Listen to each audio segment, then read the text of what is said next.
Hello and welcome. My name is Drew from LF Interactive LLC, and today we're going to be going over the Unreal Engine plugin LF's Interaction System. You can find the plugin on the Epic Games Store, and we have the full written documentation on our website, lfinteractive.net. You just click on the documentation section, scroll down, you'll see the interaction system, and here is the full written documentation on how to do it. But in this video, we're going to be going over how to do it in depth and get you up and running with the interaction system. All right, so to start off, we're going to open up Unreal Engine 5 and we're going to create a new project. All right, and I'm going to create a project based off from a custom template I've made. All it is a blank template with a basic first-person character setup. So there's no extra information in there that will bog down the process. So I'm just going to create this. You can create either a blank solution, a blank project, or a first-person project, or a third-person project if that's what you want. But I will be building a first-person project here. And this can be C++ or Blueprint. The plugin works 100% Blueprint. It can work C++ as well. All right, so I'm going to create the project. I'm going to call it LF's Interaction System Demo. I'm going to shorten that to LF Interaction Demo.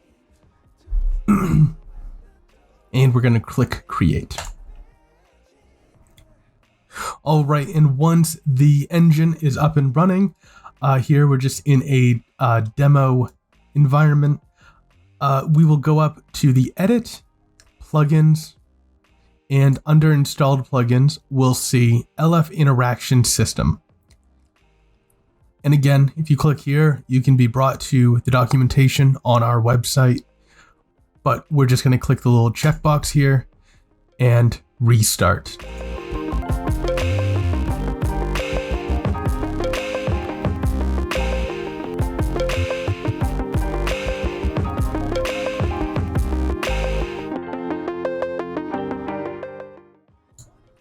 All right, now that we're back in the engine and the plugin is enabled, we can go to the content browser and we can start adding the plugin's functionality to our first-person controller. So we go into here, we see our first-person character. We'll open it up. And again, this is just a very, very basic first-person controller that I have set up that just adds a simple HUD element. And now what we're going to do is we're going to add a new component to the first-person character. And this component is going to be of a type interactor.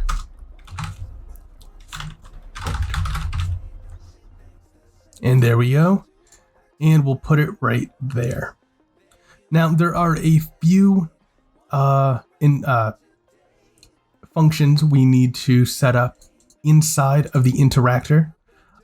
So if we go down to events, we're just going to set these up. So on interactable star overlap, this is when you start looking at something that you can be interacting with. And all we'll do for now is we'll do a simple print. And what we can print is the name of the interactable. So we'll say get name, and then we'll print that.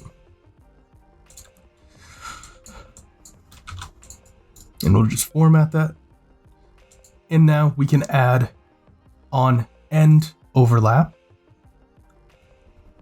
And we can do the same thing.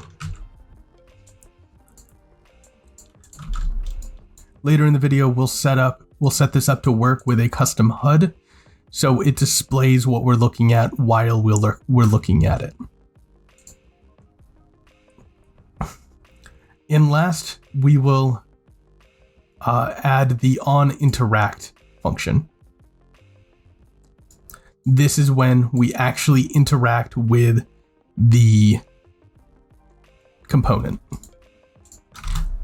And for now, we'll just say interaction found. All right, fantastic. Now we need to actually set up the interaction key. So we'll go to our edit, project settings, and we'll go over to our input settings. And here I've already set up a keybind for interact, and I've set it to be E. So what we'll do is I will just add the interact key here.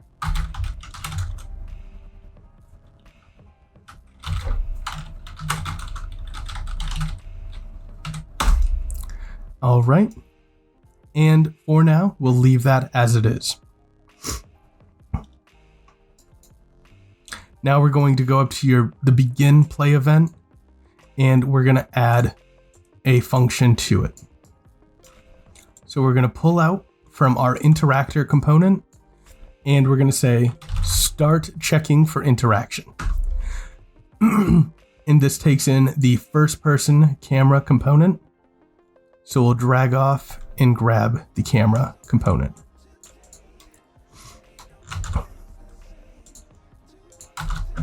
This will be the point in which the ray is cast out to find the object that we're looking for. All right, that should be it for now on the first person character. Now let's get started on creating the interactable. So I'll open up my content drawer, go up to blueprints, right click, add a new blueprint. This will be of type actor, although it can be any type of scene component. And we'll call this my interactable. We'll open it up and dock it to the top, and we'll add a new component. This time it's the interactable component. Add that. And we'll collapse everything and expand the LF interaction system. We'll give it a name. So this is, let's say my interactable.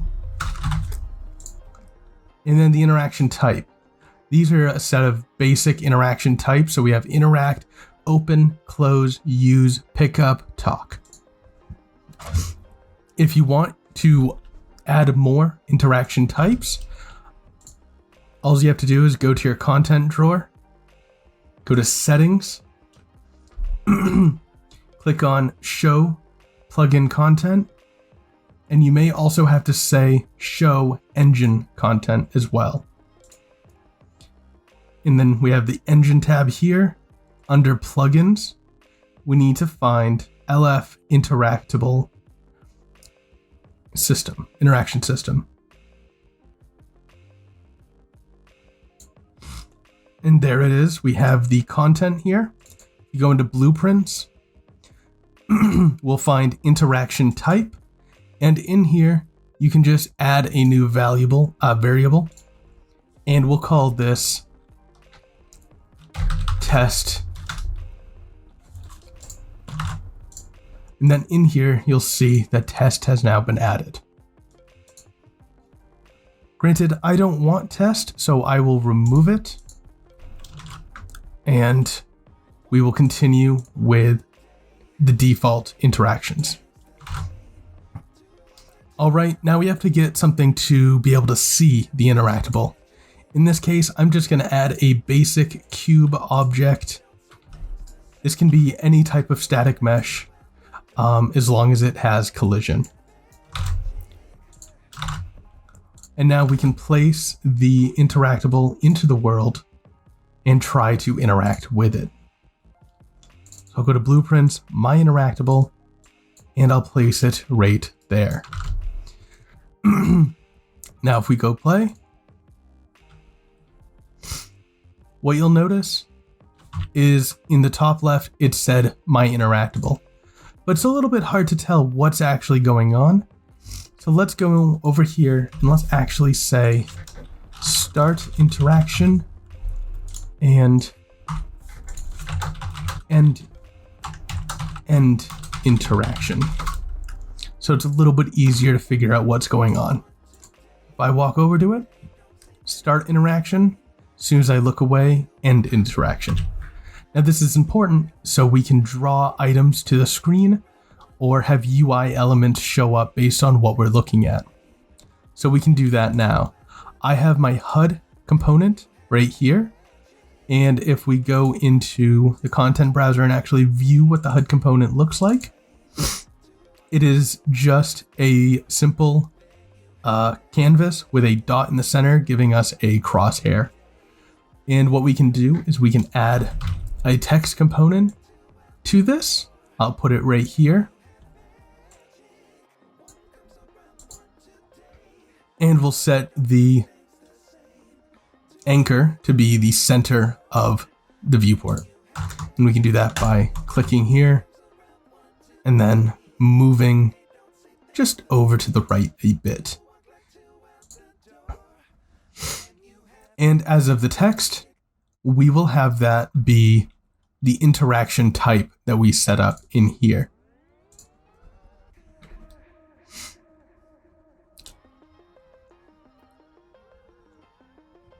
So I will say create a binding, and then we'll promote to a variable, and we'll call this interaction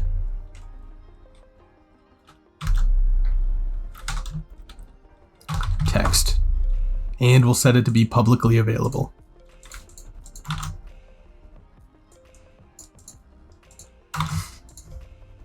Now what we can do from the first person character is we can remove the print strings here. We can drag out from the player HUD, and we can search for the interaction text. We will set the interaction text on overlap when you start looking at the object to be the type. So we'll say interaction type.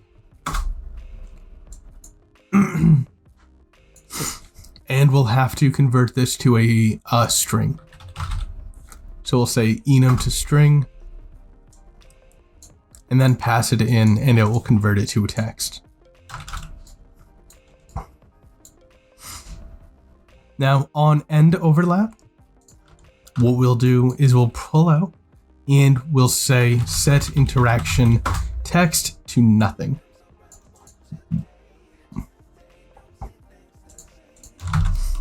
And now if we click play, we look over here, you'll say interact. And if we change the type, the interaction type, to something like use, for example, we look at this and it now says use. You can obviously do a lot more with this than what I'm doing, but this is a very basic setup. And now, last but not least, we'll actually go about interacting with the object. So if you click on the interactable, you can say on interact, and this is what happens when the object is interacted with. For this purpose, what we can do is we can have the object destroy itself. The on interact returns the interactor that has interacted with this object. So in this case, it'll be the first person character. But in what we're doing right now, it is unnecessary to utilize. So what we'll do is we'll say destroy actor, and we'll destroy itself.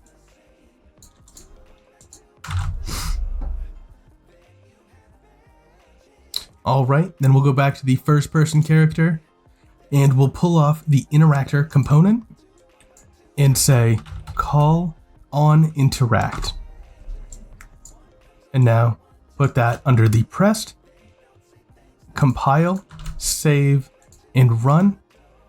Now, if we press the interaction key, in my case, it's E, you'll see in the top interaction found, which is running this method, and the object was destroyed. All right, and that's how you set up a basic interaction system.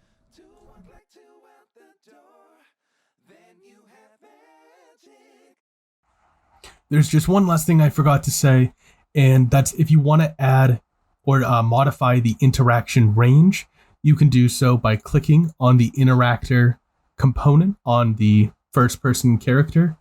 Under the LF interaction system, you can modify the interaction range.